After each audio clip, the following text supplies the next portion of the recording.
In this video, I will guide you on how to fix Discord settings not saving. The first thing you want to do is close the Discord app completely. For that, exit out of the app, open recent apps and swipe Discord off of your screen.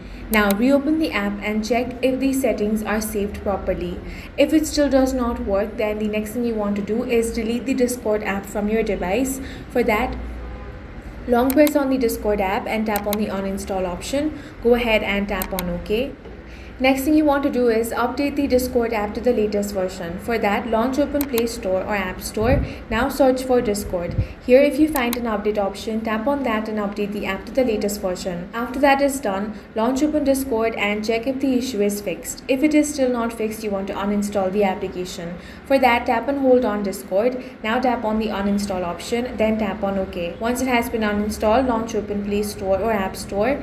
Then install Discord again. Now open it, log into your account, and this issue should be fixed. That's all for this video. If you found it useful, make sure to hit the like button and subscribe for more videos like this.